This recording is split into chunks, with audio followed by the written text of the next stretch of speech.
Good evening, ladies and gentlemen. Welcome to another live edition of Open Mic. I am your host, Michael Cuomo. Welcome along on this Wednesday night, February 29th, 2012. And to my left, ladies and gentlemen, the much anticipated special guest, Mr. Len FASANO, State Senator. Thanks for coming on, Len. Mike, thanks very much for having me. It's a pleasure. Appreciate it. Senator Len FASANO, ladies and gentlemen, here live on Open Mic, and he will be here till 9 o'clock taking your calls, questions, comments. The number is right on the screen there, 203-265-6310. So we'll be here till 9 o'clock. Senator FASANO, we thank you for coming on. We have some questions we want to get over and take some calls as they come in. So first and foremost, for anyone out there that's not aware, you are the state senator for Connecticut representing the 34th District. Correct. That's right. That consists of Wallingford, East Haven, North Haven. Correct. That's okay. Right. Currently, you've been in office for 5 terms? Yes. So 10 years? Yes. And from what I gather, you're up for re-election this coming November. Correct. Okay. Yeah, that's right.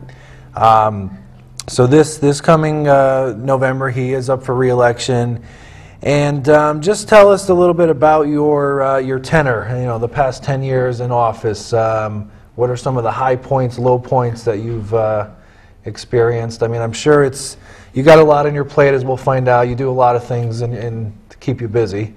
Yeah, it does keep you busy up there. I mean, the legislature is a full-time position. It's supposed to be a part-time position, but you know, you spend a lot of hours. You're up there researching, meeting constituents in your district, and then attending as many meetings as you can and events as you can. You like to be as visible and accessible, and so it takes a lot of time. But over the 5 terms, I've had a lot of fun. I've been on great committees. I've been on Veterans Committee. I've always been on Planning Development Committee, which deals with issues relative to municipalities and things like that. So that's been a lot of fun. General law. So I've learned an awful lot about not only just government and the way that we create law, but about people and society. So it's been very, very educational and entertaining at times, and it's been a lot of fun. So I think the most rewarding part about being state senator has to be constituent service, trying to help people. And when you're able to help people, as a lawyer, when you call up, they say, well, it's a lawyer, and they get kind of maybe a little antagonistic.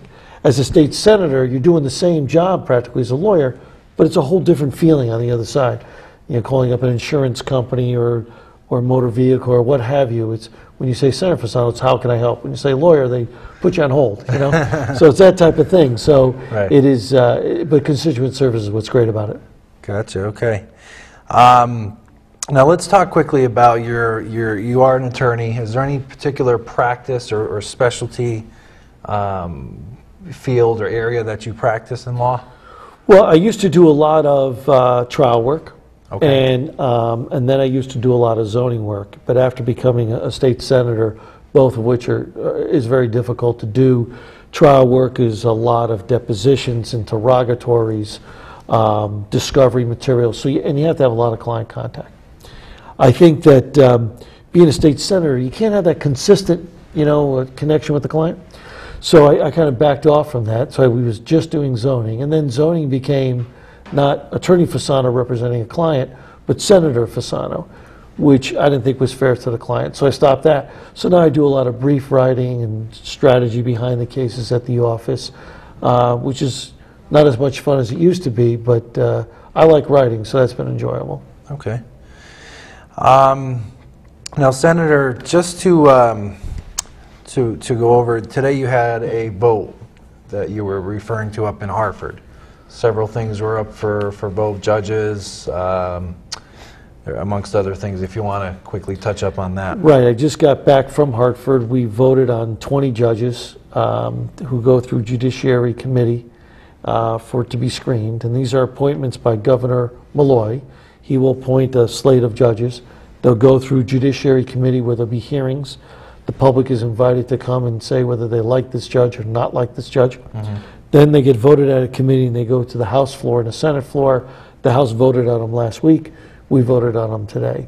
So that was done. And then we had some nominations for various committees, which we also did. And then we had 2 what they call emergency certifications. That is, bills that never went through the public hearing process, but for some reason were very important and had to be voted on today. I take issue with that, and the hearing went like 5 hours in the Senate, because, more than that, 7 hours, because I don't think we should be rushing legislation unless it is vetted by the public. Everybody has a right to talk about it before it's written. And in this case, this legislation was just pushed on through, and that's just fundamentally wrong. It's not the right way to run a legislature. It's not the right way to treat people. Right.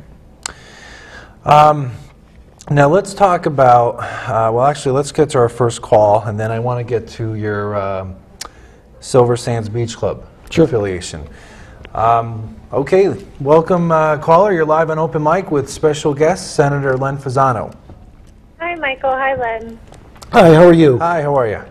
I'm good. I wanted to ask the Senator, Governor Malloy has been somewhat controversial, I think it's safe to say, and I wondered how the state Senate is working together with him in the leadership position. Has there been a lot of turmoil and controversy since he's been in charge, or has it been going pretty well?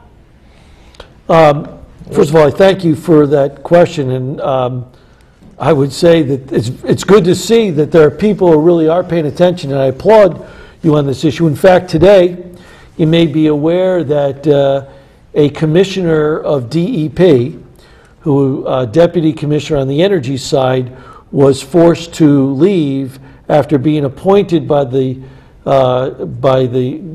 governor's office because this individual at a party taped a conversation or taped a message and called an individual up and played this message, and the message was very controversial. That story was became light by Kevin Rennie, who's a writer for the Hartford Courant, and that person was let go. Then there also was today as well a story about the First Five, a ticket company that you buy your tickets to go to shows for, who used some racial slurs, and that company no longer is part of our quote-unquote First Five programs. Was that money.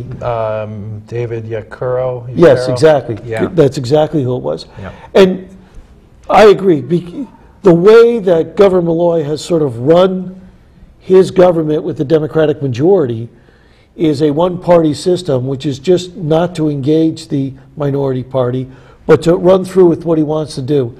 And I don't think that's a good way to run government. The best bills that come out are bipartisan bills. The best process is a bipartisan process.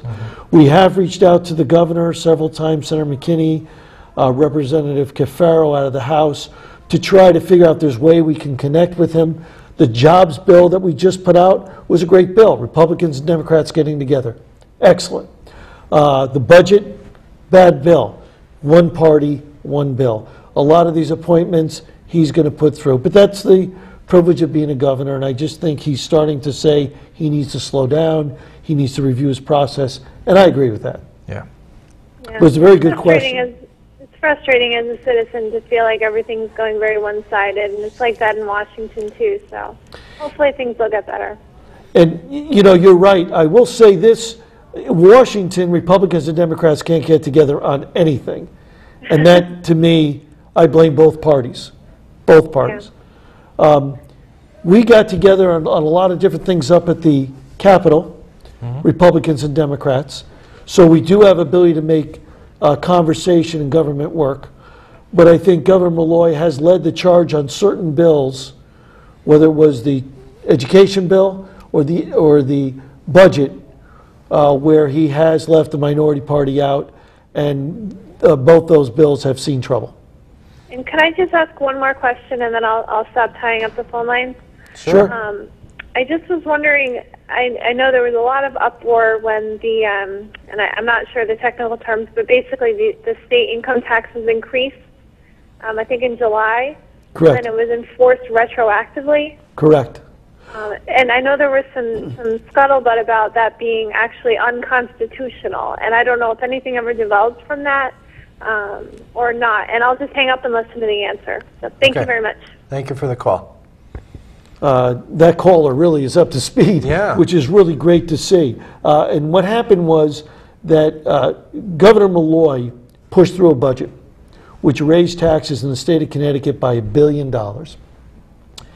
There was supposed to be a surplus at the end of this July, and then a $500 million surplus July 2013. We are not going to see a surplus. All indications are we're going to see a deficit. So although we raised taxes $1 billion, this administration spent more than what we raised. But what happened was when they did that, they went retroactive. So you started to paying higher income taxes on money you earned 6 months earlier, being January 1st. So withholding, people had double withholding taken out of their pay. The unconstitutionality of that, which is a great question, is it unconstitutional reach back and tax retroactively? And that issue was raised. It was ignored, but it was raised. That being said, no one has challenged that in court to date that I know of. There's still time, but no one has. So it's been raised, ignored, and not challenged through the court system. So no one's actually taken the steps to present that and question it? Is that what's... Right. So it is the law, and people who saw their paychecks saw that for the first 6 months they had more deductions taken out of their paycheck, less to bring home, and then finally the system now, January 1st, has caught up, so they took out less. So, but the bottom line is you did reach back, and that's just not the way you do government. I agree. Senator, we got another call. Hello, caller. You're live on Open Mic with special guest Senator Fasano. Good evening, Mr. Cuomo. Good evening, Mr. Tom Dacey. How are you? Hey, Tom, how you doing? Good. How are you, Len? I just called to say hello to my good friend, Senator Len Fasano. I want to congratulate him on his service to the community. That's great. Thank you very much, Tom. I appreciate the call. And I just want to say, you know, not too many people know this, Mike, but Senator Fasano has a show on our sister station in North Haven on NHTV. Oh, really? Yep. And I am his sponsor for Wallingford, so people can see his show on WPAA as well. That's great. And I thank you very much for that, Tom, as well. Yeah. Not a problem, Len. And I have one question before I go. Yep. I want to get your opinion, Lenny, on the proposed Sunday liquor sales. You know, Tom, that's another, it's a great question, and these questions are terrific. This liquor sale does a bunch of things. One, it is to have liquor sold on Sunday. Number two, we have minimum pricing. That is to say, a bottle of vodka, for instance, cannot be sold less than X. And everybody, all the distributors have to post their pricing. And that way we can keep track of money and we can make sure that liquor is being sold at certain prices. The governor wants to do away with minimum pricing. The governor wants to do away with price posting. The governor wants to allow certain alcohol to be sold at grocery stores and Sunday sales. The bottom line of all that, in my view, is going to be as follows. The mom and pop liquor stores are going to go out of business. The larger distributors of liquor, distribution centers, are going to end up taking over the market and running out the smaller places. So the BJs, if you would, of liquor distributors are going to take over. If you look at UK and you say what has happened over in England, you will find that liquor is being sold cheap to get people in the door. They call it a loss leader. You'll find that they have all sorts of problems with underage drinking. They have all sorts of problems. As the economy gets bad, people drink. If it's cheaper, you're enticing that. So there's a whole slew of issues. Why is this governor doing this? I don't know the answer. I know that I have yet to get a call from anybody supporting this, any one of these concepts. But the small mom and pops are saying, listen, if he really wants Sunday sales, let's give him Sunday sales, but let's continue on with the posting of the liquor laws or the liquor prices. Let's go on with the minimum price per bottle so we don't fall into that bad situation that we see overseas. And I don't know if he's using that as leverage to get the Sunday sales. Because the mom and pa's are against Sunday sales because they want one day off a week to relax. Absolutely, and I'm with you. I believe that we need to support our small businesses, and I feel that if you need to get liquor, you should be able to get it on Saturday night. Exactly. And I'll tell you one other thing, Tom. The argument is the border towns are saying, well, listen, you know what, Len? If we can't buy liquor in Connecticut these are the representatives from the border towns are saying, what's happening is to my mom and pa's, if they're not able to open up on Sunday, they can't compete where they're on the borderline of Massachusetts, Rhode Island, or New York. And the argument to that is, listen, you're not competing with them anyway, because we tax alcohol more than any one of our neighboring states. They're not running to Rhode Island and Massachusetts because you're not selling it on Sunday.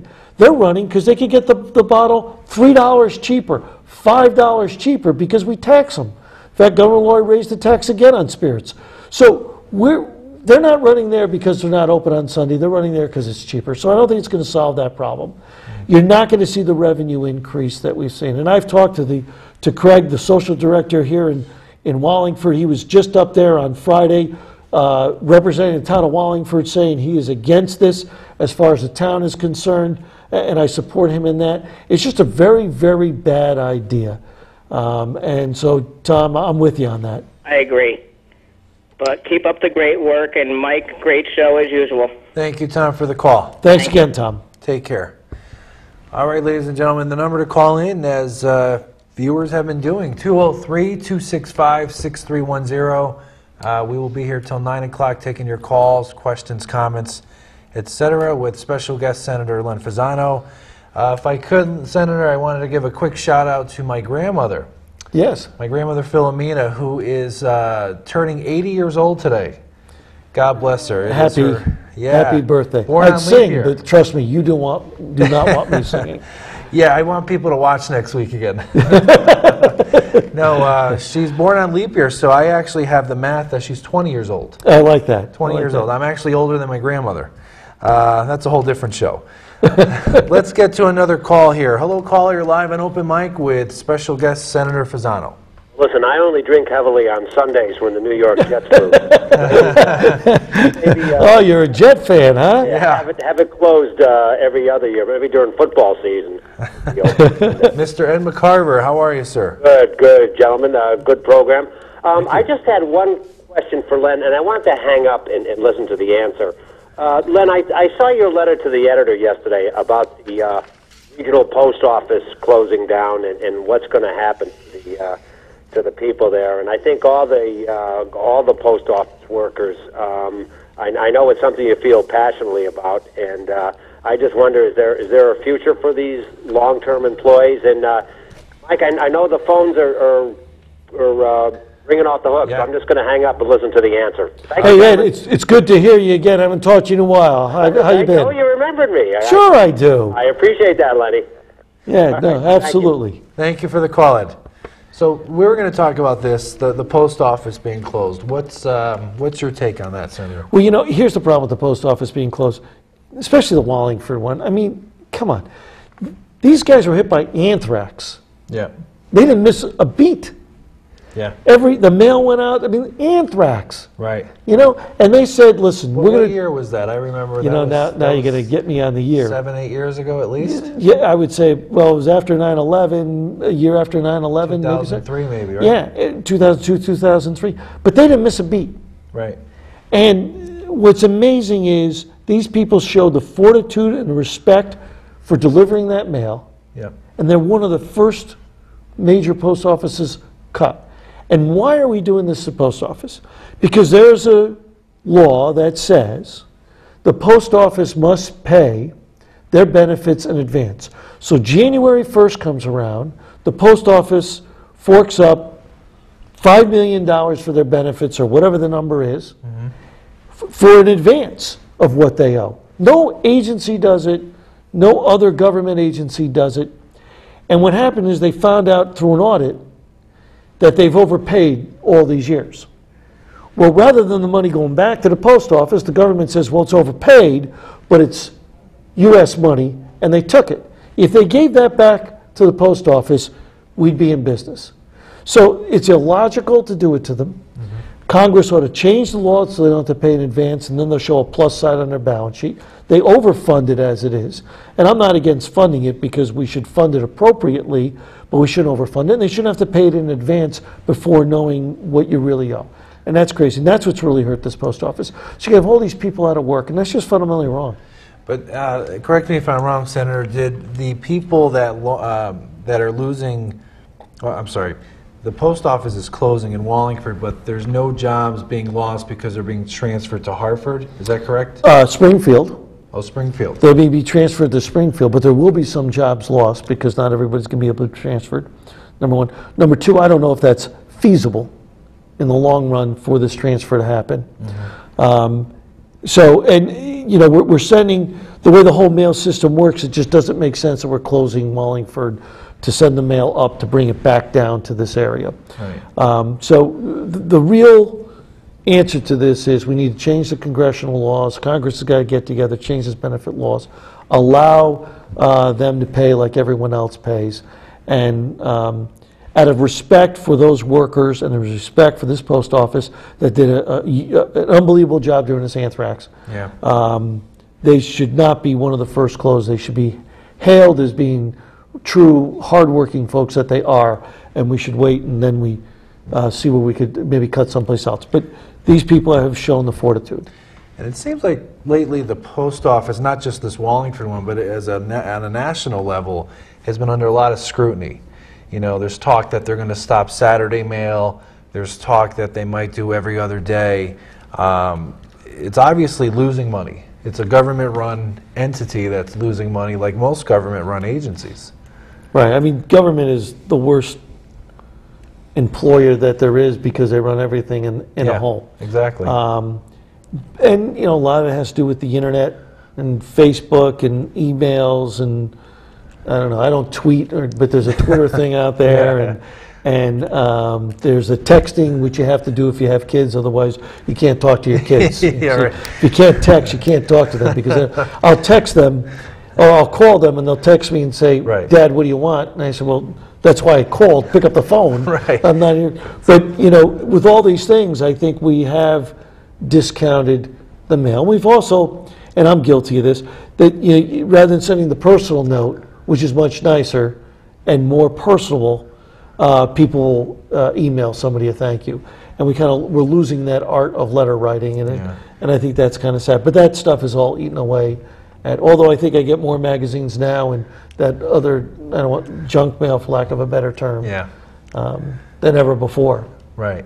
Is there a list we can go on to prevent this junk mail? I think I signed up for it, but you still get it. Yeah, you know, I did too, and I'm still getting it. But make sure you get my political junk mail. Okay. Other than that, you can I get that every year. I enjoy reading it. Speaking of Facebook, we were just talking about that. You have, obviously, you're up for re-election this year.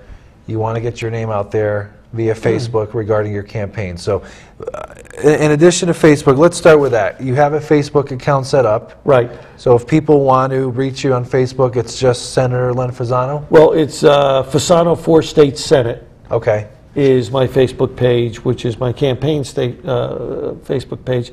I also have Senator Len FASANO, which is run through my Senate office, which has nothing to do with the campaign. Okay. But FASANO for State Senate is my campaign website, and or I should say a Facebook page, and I love that people go on that. This is a plug. I love that people go on that Facebook page and what do you say, like it or friend me or Click whatever. like, yeah. Click like. Yeah. Whatever you have to do, and there'll be messages on there from me. But if you could just go on there, I really would appreciate it. I think that'll be helpful and keep people in tune with my campaign. And when will most of the, typically campaign flyers get mailed out? Late summer? Right. August, September? Yeah, late summer, August and September, exactly October. And I think with all the different elections going on, congressional race, U.S. Senate race, presidential race, that the state Senate race is going to get lost in the shuffle because there's more high profile. Linda McMahon is running again. Right. Or Chris Shays, whatever happens there. I think that U.S. Senate race is going to be a very competitive race against the Democrats. Probably going to be Chris Murphy for U.S. Senate, who served in the Senate up at the Capitol. Chris Murphy did. Nice guy. His politics may be different than mine, but he's a nice individual. Right. And I think that's going to take a lot of attention and political mailings. And then you have the presidential and the congressional. So I think the state Senate race will be a little bit further behind all this. Well, just a quick question. I'll throw it out there. We're not going to say who your opponent is, but when the time comes in the fall, you're more than welcome. If you do believe in debates and you want to have a live debate on open mic, you could always do that. But I think your record in your 10 years as a state senator will probably, hopefully, convict enough people to re-elect you. You know, here's the thing, and I kind of learned this from Mayor Dickinson, who said if you treat every year as election year, you know, you just do what you have to do, you go to as many events as you can, respect the voters. And he told me that my first year, and that's what I've done. He said, you know, you run on your campaign, but you just always have to be there, and I've tried my best to be there all the time. Yeah. Yeah, Mayor Dickinson, 28 years in office. Pretty amazing, huh? Pretty amazing, if you think about it. Absolutely. Yeah. He's almost been around as long as you have. Absolutely. Right? Let's see, I was 4 years old when, let me think now, I can't do the math. Yeah, 4 years old. I was 4 when you got voted into office. I want to thank you for the mug. We need a chance. Absolutely, yes. The open mic with Michael Cuomo mug. Which there you go. There we go. I give that to every guest that comes Thank on. you. Last week I had Steve Knight on, who you know. With this cup? Or different No, cup? different, Okay. different mug. He was sitting right where you are. And he's a great guy, Steve. Yeah, he said he might call in tonight. So Steve, if you're watching, call in. And then Garrett Argianis, the weatherman, was 2 weeks ago. So he's a nice guy too. He didn't predict this storm we were having today, though. He didn't predict it? No, they don't have the 14-day forecast yet. But Senator Fasano, let's talk some. Let's talk about. Excuse me. Let's mention real quick to the viewers out there. This Friday, March 2nd, between 9 and 10 a.m., you will be at the McDonald's in North Haven on Washington Street, correct? And all right, Washington Avenue. Washington Ave. At the McDonald's. Coffee with your legislator. Yes, Representative Dave Yacarino, who is a representative for the town of North Haven, 87th District, and myself will be there to talk about people. If you want to pick that up, we get back to that. Yeah, we'll get right back to this. Hello, caller. You're live on Open Mic with special guest Senator Fasano. Thank you. Hello. Hello. Yes, you're on the air. Hello. Hey, can you hear us? Can you hear us? Hi, thanks. Hi, Mike. How are you? Good. Is this Mr. Parisi? Yes, it is. Bob Parisi. How are you, sir? I'm fine. How are you? Good, thank you. Hey, Bob. Hi, Senator. How are you? Good, and you? It was very enlightening to hear Mayor Dickinson taught you all that stuff. Assisted by Bob Parisi. Yeah. I do have a question. Whose idea was it to give tax refunds? Tax refunds to who, Bob? Okay. Whose idea was it to give the tax refunds on the debit card? Oh, that's a good question. What Bob Parisi's talking about is that your tax refunds go on a debit card, and the commissioner of DRS is a guy named Sullivan, and Mr. Sullivan, and he used to be a state senator and then was appointed to DRS commissioner. Well, there's a delay. And what happened was they came up with this idea because they felt it was easier to track the money. It was easier to get the cards to the people than it was a check. It would cost less. They don't have to deposit the check. And the truth of the matter is there's a cost associated with that. And Senator McKinney has questioned as to why would this particular bank picked, how much does it cost? I think it's like 75 cents transaction fees. There's a whole bunch of things which isn't fair. If you want to put in a debit card, people should have a right to request it or say, give me a check. But to say we're going to give you a debit card and off that debit card, certain expenses are going to come off, and we picked one provider without a public hearing or a meeting on it, there's something seems to be wrong on that. So the answer is, Bob, I think the governor got together with Commissioner Sullivan and came up with this idea. but it did not go through the legislature. Something seems to be wrong on that. So the answer is, Bob, I think the Does that help you out, Bob? Bob, I think you got to lower your television. I can hear you. Okay. I'm sorry. It's okay. My concern is that a debit card is kind of like a gift card. You get down to about $5 and you don't spend it all, and I guess the state keeps what's left. Am I correct? Well, probably the bank does, because they get to charge you a minimum monthly fee. So the state doesn't get the money, the bank does, as I understand it. The issuing bank that provides the Right. card, yeah. Right. Right. So it's like when you have a debit card, like I give my daughter a American Express debit card, and every month she doesn't use it, they charge $5 or $2 for the card. Okay. And that eats away at the principal. That's what would happen here. Yeah. Okay. Any other questions, Bob? No, I just want to compliment Mike on his show. Thank you very much, sir. My pleasure. And again, the invitation is here if you ever want to join me. Thank you. All righty. Mike, You no, I just wanted to tell you, good show. You caught me 2 weeks in a row now. That's great. Thanks for calling in, Bob. Thank you, Bob. Okay, thank you. Good night, Senator. Good night. Take care. See, you know, someone Bob like Bob Parisi. Parisi, Yeah. a guy who cares so much about his community and does so much for his community. Yep. You know, when I first ran, they said Mr. Wallingford was Bob Parisi. I didn't know him from Adam when we first met. Yeah. And so we first started talking and get together, but what a great guy. I mean, that's a guy who's always been with me, believed in me early on, stayed with me, and I can't tell you how much I appreciate his friendship. Yeah. Certainly like to get him on at some point. We'll get him on. We'll get him on, yeah.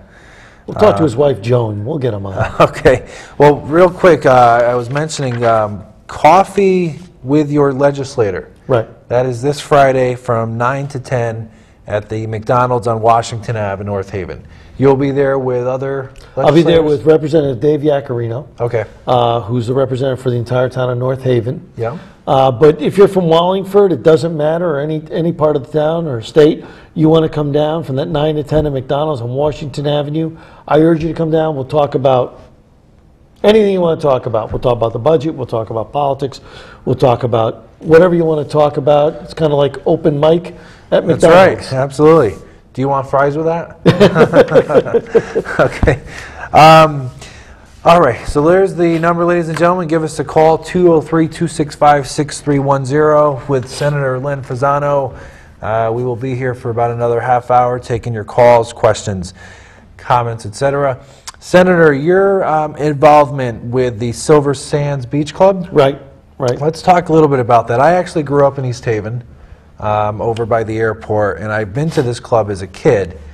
And when I was there as a child, I thought I was on some remote Caribbean island. Yes. I didn't think I was in East Haven. But you are owners, or you are the only owner. It was you and your father, right? Right, and then my father passed in July. Right. We're sorry about that. Thank you, and miss him tremendously, but he passed in July, and it's in his portion's in a family trust.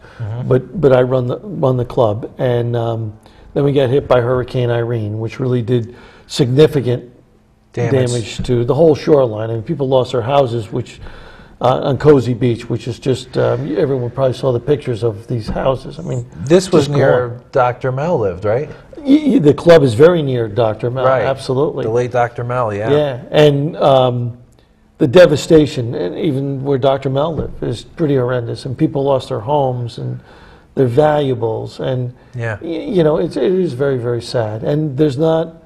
FEMA came out and helped, but then they leave to the next disaster, and a lot of these people just don't know what to do or where to turn. And it's a very difficult time for all these people. Yeah. And I know that my business and several other businesses were destroyed. We just took down the structure a week ago, and I'm starting to rebuild now.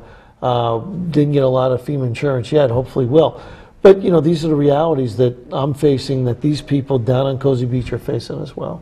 Right. That's difficult. And the name of it is Silver Sands Beach Club? Silver Sands Beach and Tennis Club, right? Beach Tennis Club, yeah.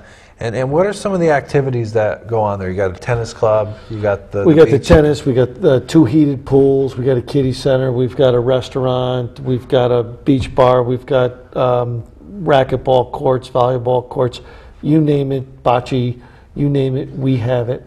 And here's the thing, when the shoreline got damaged, there's a certain push for people at the Capitol to have a philosophy to take the shoreline away from private individuals. And they use this tropical storm as a reason to advance the notion that people should not live on the shoreline. And so they passed, didn't pass a bill, but they brought up a bill that says basically we want you to retreat from the shoreline. And you know, some of these people have lived there from generation to generation. These houses have been passed down. And to tell them we're going to not let you rebuild or we're going to take over your property, it's state action to a degree that I've never seen at the Capitol. And I think it's wrong. You know, Rosa DeLauro was down there saying we need to protect the shoreline with seawalls. Senator Blumenthal was down there saying we need to protect the shoreline with the seawalls. Commissioner Napolitano, who is the Commissioner of Homeland Security under Obama. Janet Napolitano. That's right. Yeah. Said we need to protect the shoreline with seawalls. And then there's a small group up in Hartford who says, no seawalls, I'm not going to let you build any seawalls, and this property needs to be taken for state purposes. And they use the word fair and orderly. I don't think anything the government does is either fair or orderly, frankly. Are you saying they're looking to take away your property that you own? Not so much where I am because we're further back, Okay. but along Cozy Beach area. So it doesn't affect me as much as it affects all those homeowners along Cozy Beach because they're right on the water's edge. Right. I'm about 50 yards back. They're right on the water's edge, and they're saying those people should not be entitled to rebuild, and in fact, they should vacate. Wow. You know, we have eminent domain laws, and to now say, based upon, and this is what they're basing on, a theoretical rise in the sea level. Right. No one can confirm how much and when. It's theory. They're saying based upon that theory, they need to retreat. And I think that's wrong. I think it's very dangerous. Yeah. Precedent by the state. And there's a public hearing going on with this, or? There's a couple public hearings. The bill that is most concerned is 5128, House Bill 5128. I probably have 130 emails from people all over the coast and some inland saying this is bad precedent. Because if the state can say, we believe the shoreline belongs to the public, the state can say, we believe anybody living near wetlands belongs to a public, anybody living on a lake belongs to the public, anybody living near a natural resource belongs to the public. And you start going down that slippery slope, you don't end. And we have eminent domain law for a public purpose. And safety could be a public purpose if they could demonstrate it. They want to add a new segment to that taking, and I think that's unfair, if not unconstitutional. How's the flooding still down there, down in the Co-Ave area? Do they still get flooding from the? They rebuilt Co-Ave about 7 years ago now, so it's not quite as bad. Okay. It doesn't flood at many high tides where it used to. Actually, no high tides, Yeah. maybe a full moon high tide. So they've done a lot of work down there. You know, and the thing about this bill, if I may just go back to it, Sure. is they're saying they want to take private property away from individuals, but what they don't talk about are all the projects that we fund with state dollars along the shoreline. They don't want to touch those. So they could use your tax dollars and my tax dollars for state-run facilities along the shore, but where it's my money to protect my home, they say, no, you can't do that.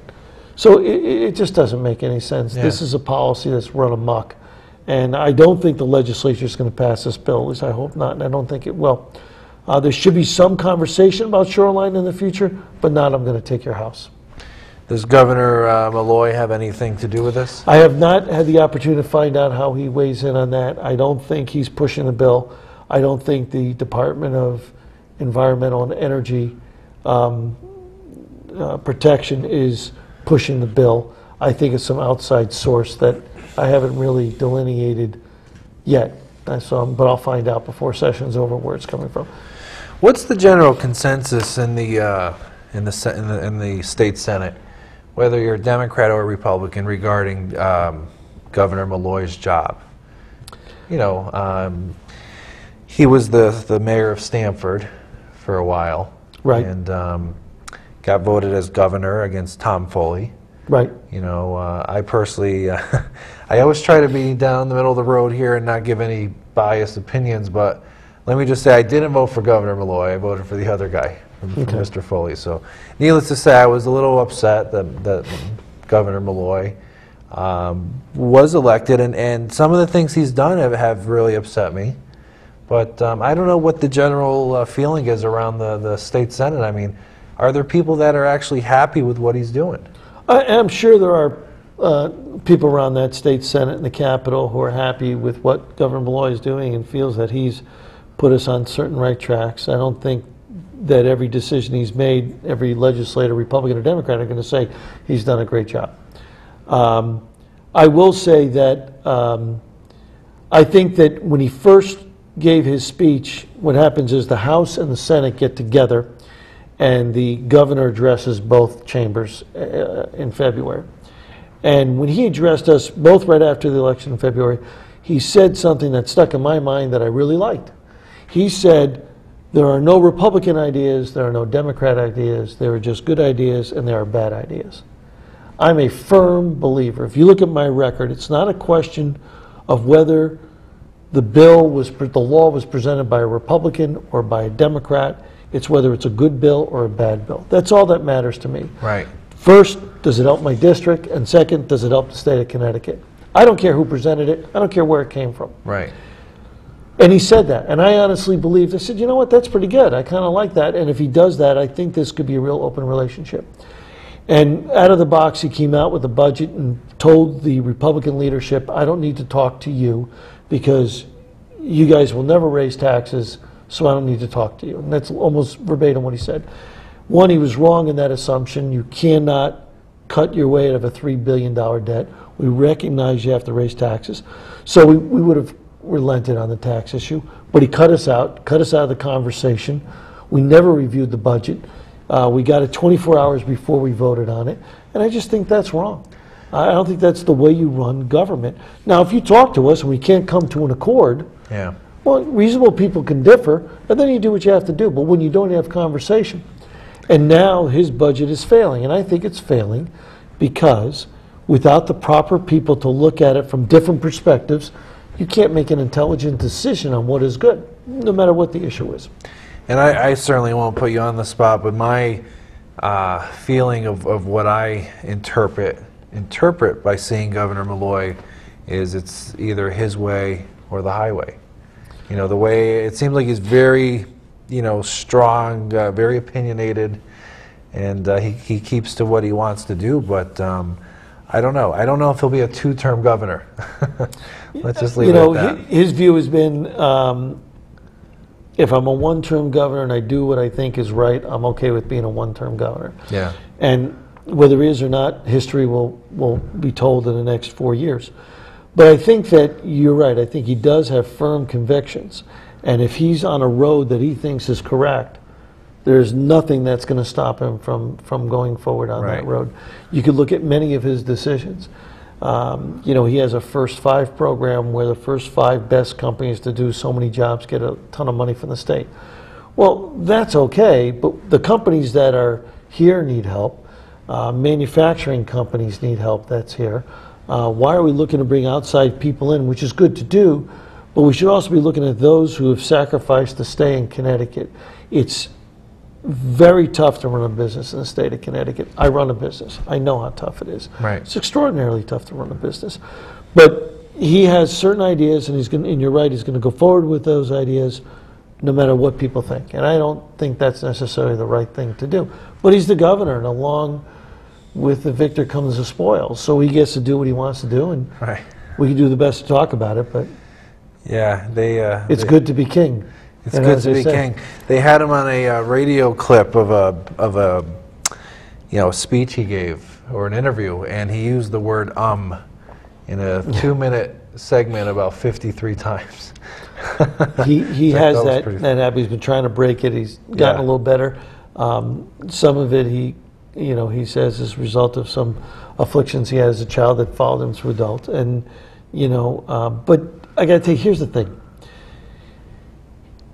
As I said at the early part of the show, the best bills are bipartisan bills. Yep. And 90% of the bills that come out of the Senate are Republicans and Democrats get together. I used to say 95%, or 97% are bills that we get together. I think, particularly this year, I have seen that the bills are being very much one-sided bill. The two bills we voted on today were very one-sided bills. Right. Governor wanted them, they were done. The public had no right to talk about them. That's wrong. Right. That's wrong. What's going on with the education bill? The education bill, this is a total change in education. The teachers are not in favor of the bill. Yeah. The teachers are, as I understand it, against a lot of different parts of the bill. It's tough to take out the parts that they don't like and keep the rest because they're tied together. Right. So I don't know what's going to happen. I was talking to a legislator, I won't mention by name, fairly powerful on the Democratic side, and that legislator told me that there's no way she could support this bill, and that tells me volumes that this bill is far from being done. If she's not going to support this bill, I would suggest that this bill is going to have extraordinarily tough time moving. And what we see today in this education bill clearly is not going to be the bill that's going to be in front of the House, it's House bill, and then in front of the Senate. There's going to be major revisions to this bill because there's a lot of people unhappy and a lot of teachers unhappy. And to some extent, the teachers deserve to understand the rules, and the rules are not laid out. And if they're going to say, okay, we want to change tenure, which I think the teachers do want to do, they're saying, I want to see the rules that I'm going to change to. I don't want to agree to change them, and then someone's going to write the rules later. The way the bill is written, they're going to write the rules later, and that's just not fair.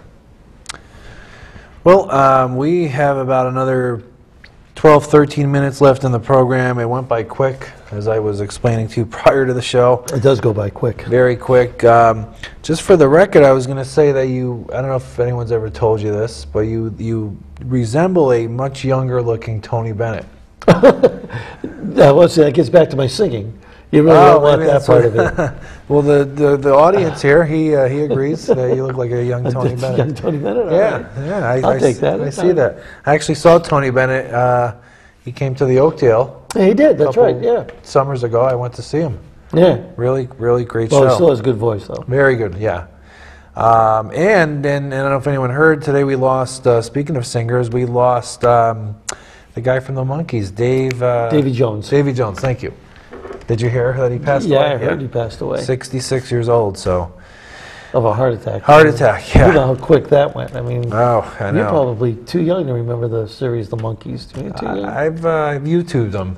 YouTubed them? Okay, that makes me feel young. Yeah, so I remember I used to watch The Monkees when I was a kid. We used to, as ridiculous as that show was, as a kid you liked it, you know? Right.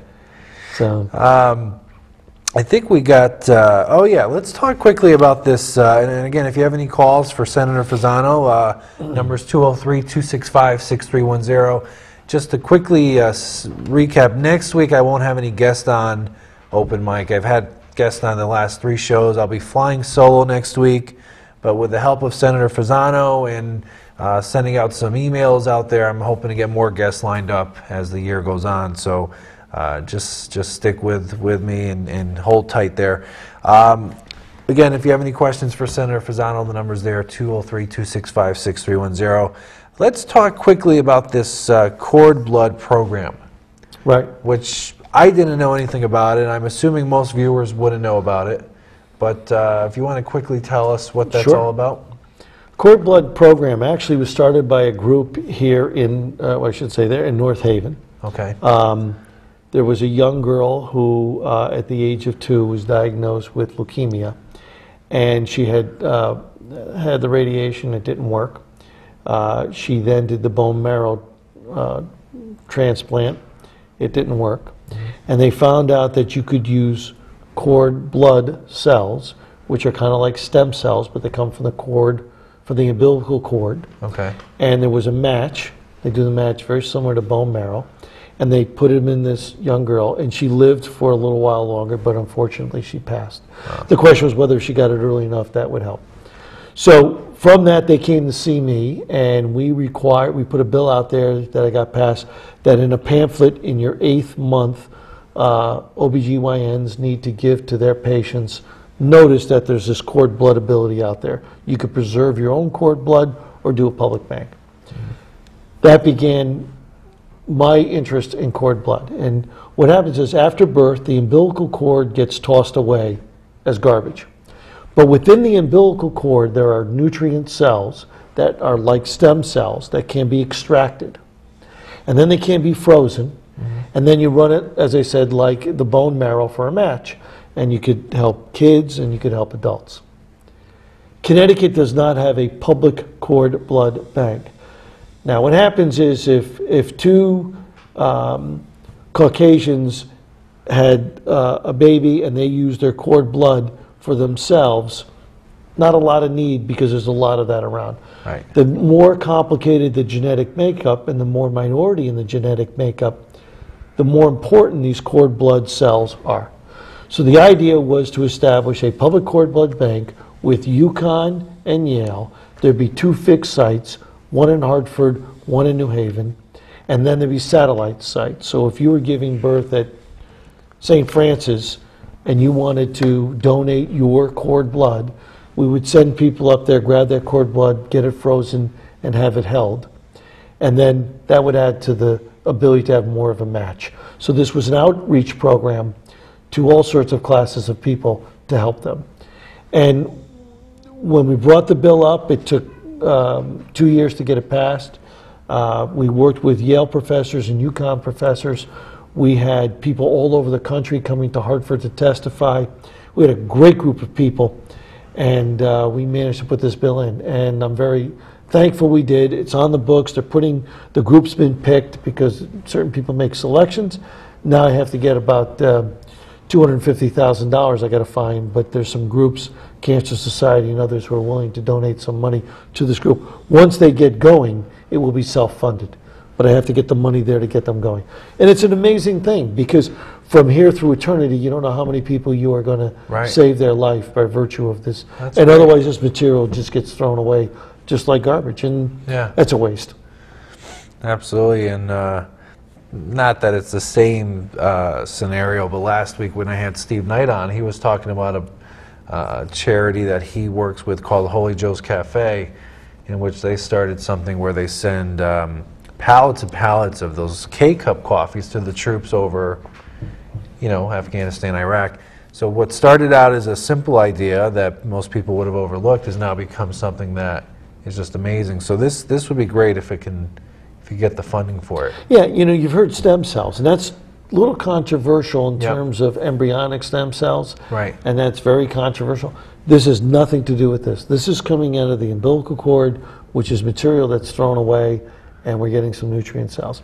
And it's no cost to the patient if they want to do it to the public bank, and it gets logged in. So it's a win-win all the way across the board, and there's a lot of people he helped, and this 5-year-old or 2-year-old girl in North Haven, Casey Rose, it's called the Casey Rose Foundation, if you Google it, began this thing, and they do it now sort of individually, but you can't. You really got to get some experts involved because the OBGYNs, I might say, in New Haven County and Connecticut came to these meetings and said they would, if people wanted to donate their cord blood, they would do it for free. They would take it out of the umbilical cord because they believe so strongly in this science that they would do it for free. So my hats are off to them because that's what you need. You need a community come together for the benefit of a few, and that's what we're doing. So that's just terrific. We're very excited. Money's always an issue, and the state's broke, so I got to find it someplace, and we're going to find it. And then there's some people who are willing to help me find it. So that's great. Which will work out really nice.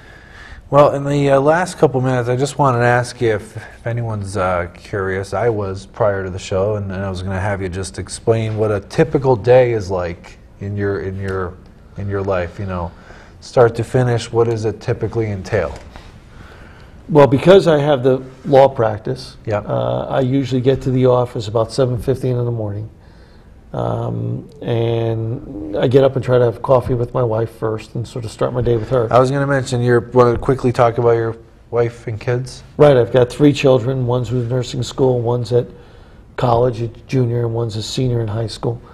So I get up early in the morning and My wife and I have coffee very early, and then I try to get to the office by 7. And then I work from about 7 to about 9 in the office, and then I go up to Hartford, get there by 10, and usually go from 10 to about 6 in Hartford. And then if I have to go to a night meeting someplace or an event, I'll go to that. And I usually have dinner with my wife 8:30, 9 o'clock. She'll wait for me most of the time. In fact, after this show, You're going right home. we're going to go home and I'll have dinner with her. Probably not that healthy to eat that much at night, but I eat kind of light. Yeah. And then start my day the next day. Then the weekends, I try to leave the weekends to be with my family. I usually say Saturday and Sunday, I don't go to any political events. I really try to make it a family weekend because I love what I do, but I can't sacrifice my family for what I do. So I try to do that. There's exceptions to the rules. Last Saturday I had to go to an event. There are exceptions to the rules, and I will, but I try to leave Saturday and Sunday for my kids. My wife and I can get together and do things, go out to dinner, which we're doing with some people from Wallingford this weekend. So, we like to do things like that. But Yeah. at any rate, it's a very, very busy 14-hour day every day. Friday I try to get home a little earlier, maybe 5 instead of 9, but yeah. other than that, it turns out to be very hectic. Then you have the Silver Sands Beach and Tennis Club that you run, which is seasonal. Which is seasonal, In and you got the to prepare summer. for the next season, then close it down, and it gets busy right about April, which is tough to do, but I do that on weekend mornings. I try to take care of that. Yeah. But, I love what I do. I love constituent service the most.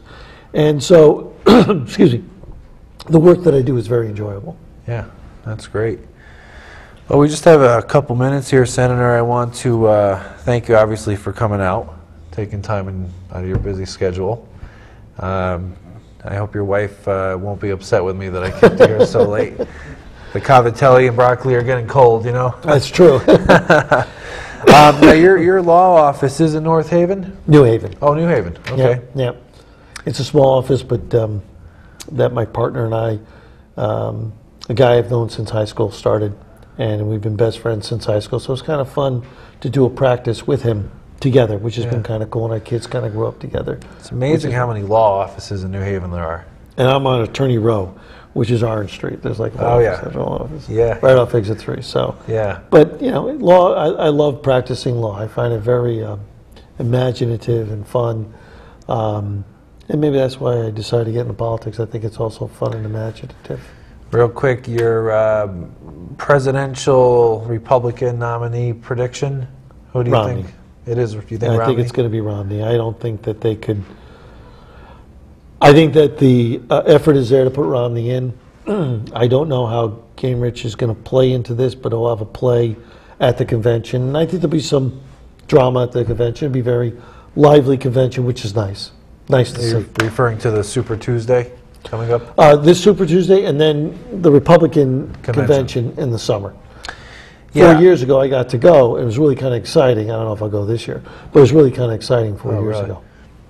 I mentioned on a prior show a few weeks ago that it's actually right after the South Carolina primary which Gingrich won, and I mentioned the since 1980, whichever candidate won the South Carolina primary ended up becoming the GOP nominee. So, Right. if we're talking historically speaking, Gingrich would be the nominee. I don't see that happening. I think Santorum will make a push for it, but I think in the end, Probably. I think Sure. Romney will probably get the nod. I think you're probably right. But I will say, a lot of people are predicting Obama's going to win regardless of who goes against him. I won't. I know. That's a different show. That's a different show. It's another hour to talk about that. Anyway, I want to thank all the callers for calling in tonight. We appreciate all the calls. I will be on next Wednesday night at 8 o'clock, as usual. And I want to thank Senator Fasano. Thank you so much. Thank you so much. for Thank coming you for on. the mug, and thank you for having me on the show. Absolutely. Anytime. I'd love to have you back on. Good luck to you this fall in your bid for re-election. For Senator Len Fasano, my special guest, I am your host, Michael Cuomo, and I will see you next Wednesday night right here at 8 o'clock on Open Mic. Good night, everyone.